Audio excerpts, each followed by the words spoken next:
आप बल्कि name plate ले लो, पता लग जूगा। तू जाना ना मैं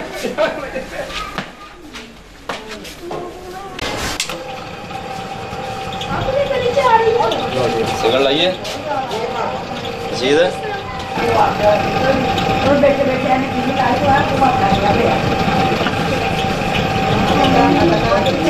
थोड़ी थोड़ी कट लो।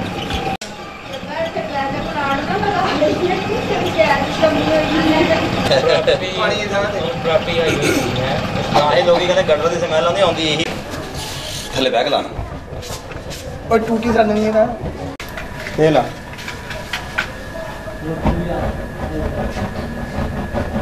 वाश में मोड़ दिखाई जा रही ला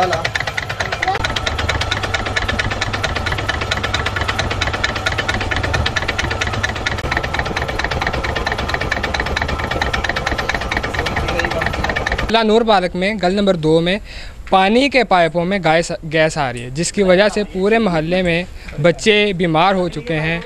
ਇਹ ਗਲੀ ਨੰਬਰ 2 ਮਹੱਲਾ ਨੂਰ ਪਾਰਕ ਵਿੱਚ ਪੂਰੀ ਗਲੀ ਦੇ ਵਿੱਚ ਸੂਈ ਗੈਸ ਜਿਹੜੀ ਆ ਪਾਣੀ ਵਾਲੇ ਪਾਈਪਾਂ ਵਿੱਚ ਆ ਰਹੀ ਆ ਔਰ ਇਹ 10-12 ਦਿਨ ਤੋਂ ਐਸਾ ਹੋ ਰਿਹਾ। ਅਸੀਂ ਲੋਕ ਪਰੇਸ਼ਾਨ ਇਸ ਵਾਸਤੇ ਸੀ ਕਿ ਸ਼ਾਇਦ ਪਿੱਛੋਂ ਪਾਣੀ ਜਿਹੜਾ TMA ਛੱਡ ਰਹੀ ਆ ਉਹਦੇ ਵਿੱਚ ਕੋਈ ਫਾਲਟ ਹੈ, ਲੇਕਿਨ ਬਾਅਦ 'ਚ ਹੁਣ ਪਤਾ ਚੱਲਿਆ ਕਿ ਜਦੋਂ ਅਸੀਂ ਨਲਕਿਆਂ ਦੇ ਅੱਗੇ ਮਾਚਿਸ ਲਗਾ ਕੇ ਦੇਖਿਆ ਕਿ ਇਹਦੇ ਵਿੱਚ ਤਾਂ ਸੂਈ ਗੈਸ ਦੀ ਬਹੁਤ ਜ਼ਿਆਦਾ ਪ੍ਰੈਸ਼ਰ ਨਾਲ ਗੈਸ ਆ ਰਹੀ ਆ, ਪਾਣੀ ਦੇ ਵਿੱਚ ਮਿਕਸ ਹੋ ਕੇ ਇਹ ਜਿਹੜੀ ਗੈਸ ਆ ਰਹੀ ਸੀਗੀ। ਇਹਦੇ ਨਾਲ ਸਾਡੇ ਲੋਕਾਂ ਦੇ ਬੱਚਿਆਂ ਦੇ ਸਾਡੇ ਸਾਰਿਆਂ ਬੜਿਆਂ ਛੋਟਿਆਂ ਦੇ ਪੇਟ ਖਰਾਬ ਹੋ ਗਏ।